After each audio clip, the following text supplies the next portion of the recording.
You ever look in the mirror and just wonder? Not about your hair or the tired look in your eyes, but really wonder. You look at this face, this body, and you know it's an animal. We are animals. We're primates, related to chimps and gorillas. But we're so obviously different. We build cities, we write poetry, we worry about the future. A chimpanzee doesn't do that. A chimp lives in the now. We live in the now, the yesterday and the tomorrow, all at once. So what happened? What was the spark? What was that one thing that took an ape-like creature and put it on the path to becoming us? It's the biggest question there is, really. Where did we come from? Not in a spiritual sense, but in a practical, biological one. What lit the fuse? The truth is, it wasn't one thing. That's the simple answer, and it's also the most complicated one. It wasn't a single spark. It was more like a slow burning fire. A fire that started with one tiny ember, and then another ember caught, and another. Each one feeding the others, making the fire grow bigger and hotter, until it became a blaze that changed the world. It was a feedback loop, a series of happy accidents and brutal necessities that pushed and pulled each other over millions of years. Let's go back, way back, maybe 6 or 7 million years ago. Imagine Africa. It's changing. The vast, dense forests are starting to shrink. Patches of open savanna are appearing between the trees. For our ancestors, tree-dwelling apes, this was a crisis. Their home was breaking apart. They lived in the trees, they found food there, they were safe there. The ground was dangerous. Some stayed in the shrinking forests. Their descendants are the chimps and bonobos of today.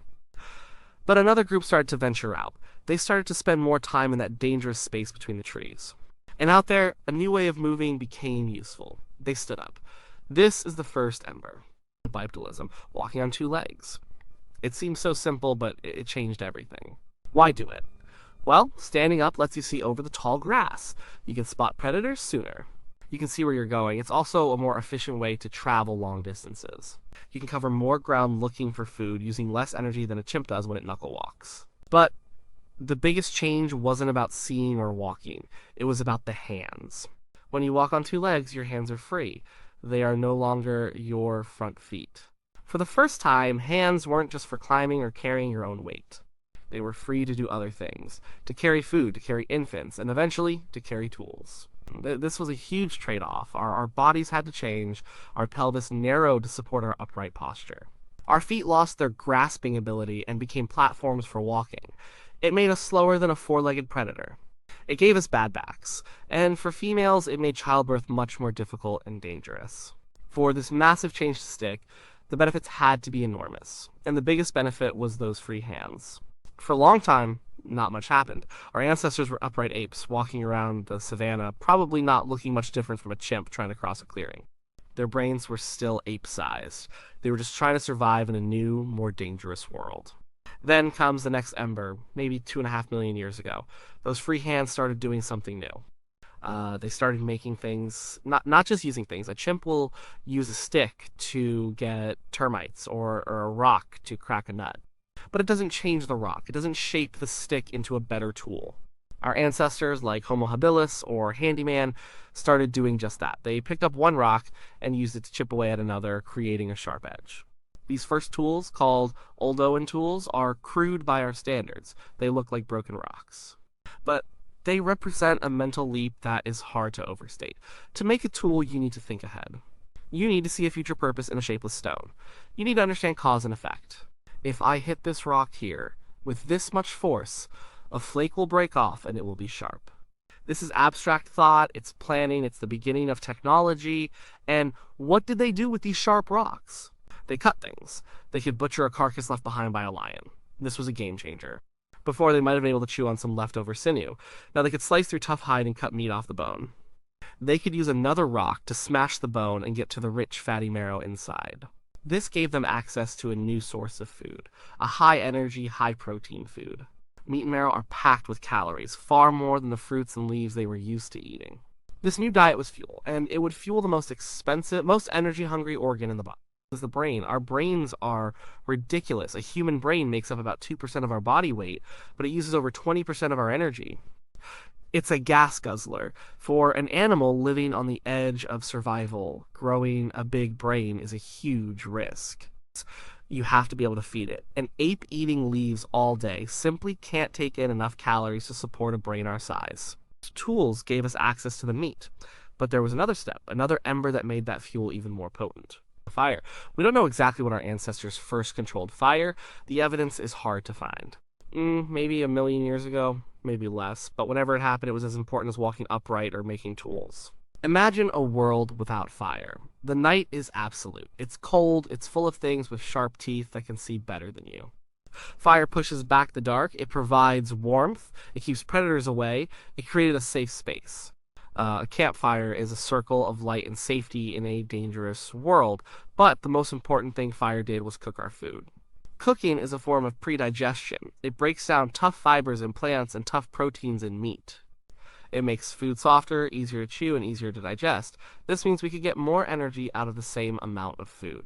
A cooked potato gives you way more usable calories than a raw one. Cooked meat is easier for our bodies to absorb. This had two huge effects. First, it changed our bodies. Our guts could get smaller.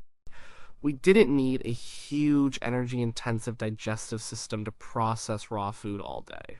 The energy saved by our shrinking guts could be redirected elsewhere. Where did it go? It went to our heads. The combination of meat from tool use and easier calories from cooking was the perfect recipe for brain growth. This is the feedback loop in action. Tools get meat. Fire cooks meat. Cooked meat provides the energy for a bigger brain. A bigger brain can then invent better tools and better ways to use fire. Each step reinforced the others. The fire did something else too. It made us more social. The campfire became the center of life.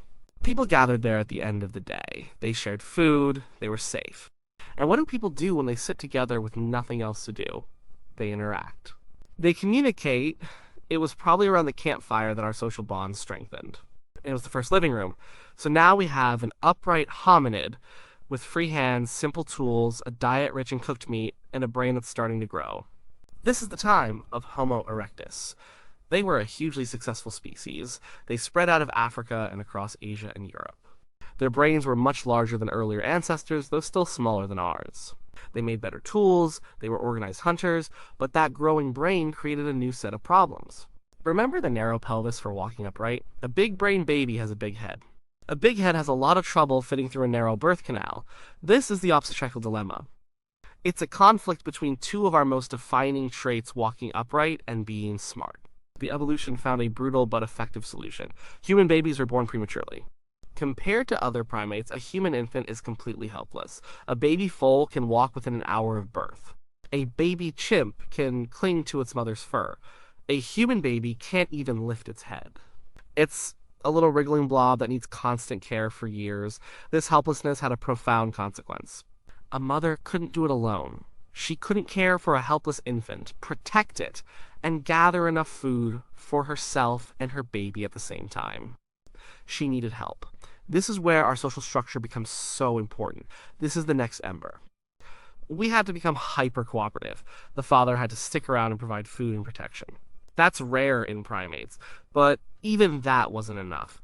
The whole group had to pitch in. Our grandmothers, aunts, older siblings, this is called alloparenting or other parenting. It's the idea that it takes a village to raise a child. This deep need for cooperation changed our psychology. We had to be able to trust each other. We had to be able to share. We had to understand what others were thinking and feeling. We needed empathy. We had to be able to work together towards a common goal, like hunting a large animal or defending the group. The chimps cooperate, but human cooperation is on a totally different level. We are the ultimate team players.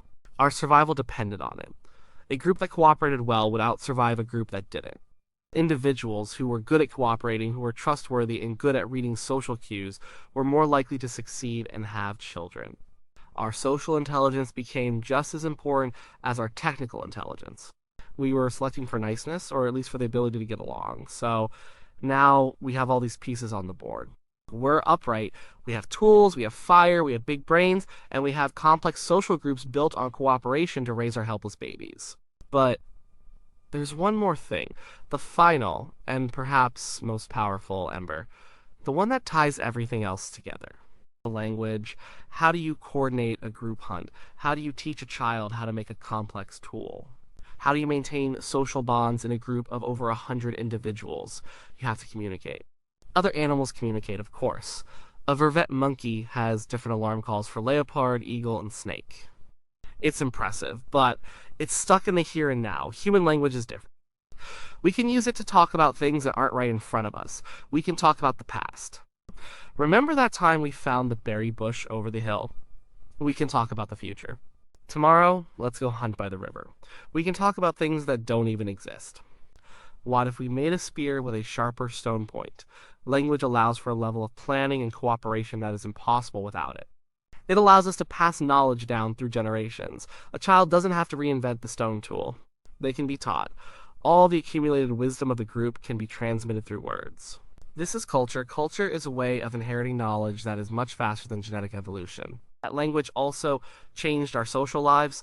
The primatologist Robin Dunbar has a theory that language evolved as a form of social grooming. Primates build alliances and maintain relationships by grooming each other.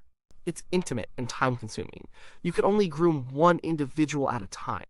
But you can talk to several people at once. Language, he argues, allowed us to groom more individuals, which meant we could maintain larger, more complex social groups. Though gossip, in a way, is what holds society together. It lets us know who to trust, who is cheating, and who is a reliable partner. But language is more than just a tool for sharing practical information. It's the tool we use to build our shared reality. We tell stories about our ancestors, stories that explain where the world came from. Stories that teach moral lessons. These stories create a shared identity. They bind the group together. We are the people who believe this. We are the people who do things this way. This is symbolic thought. The ability to let one thing stand for another. A word is a symbol. A drawing on a cave wall is a symbol. A ritual burial is a symbol. It shows a belief in something beyond the here and now. It shows an awareness of death, and maybe a concept of an afterlife. It's the beginning of art, religion, and philosophy. This is the world inside our heads, and language is the code that runs it. When did this happen? It's almost impossible to say. Our species, Homo sapiens, appeared around 300,000 years ago. For a long time, we were just one of several human species on the planet. The Neanderthals were in Europe, the Denisovans in Asia.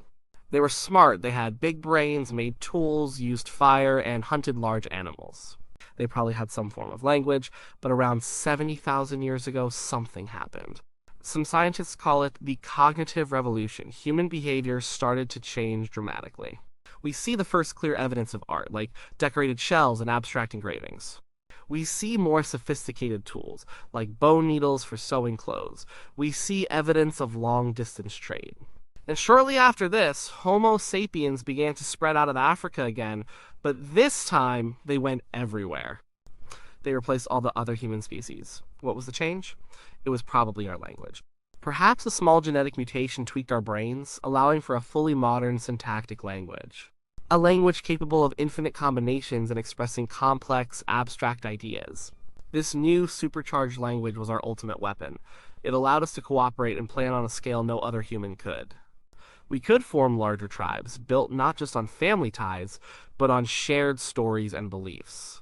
So we have the full picture, the full blazing fire.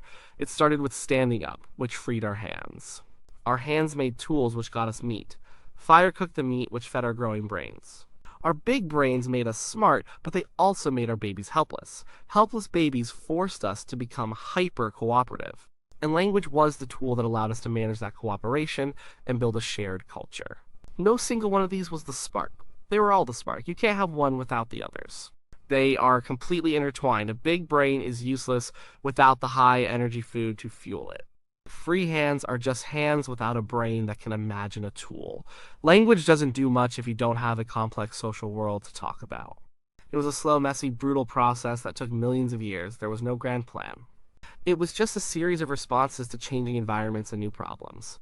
Each solution created a new problem, which required a new solution. We are the result of that long, stumbling chain of cause and effect. When you look in the mirror now, you can see all of it. You see the upright posture that started it all. You see the hands capable of both incredible creation and destruction. Behind your eyes is the big, power-hungry brain, a product of cooked meat and social living. And when you speak, you are using the software that ties it all together, the tool that lets us build worlds inside our heads and share them with each other. The spark wasn't a single event in the distant past. It's the interplay of all these things. It's the engine that's still running. The fire isn't out. We are still the same strange, upright ape with clever hands and a big brain trying to cooperate and telling stories to make sense of it all. That is what made us human, and that is what we still are.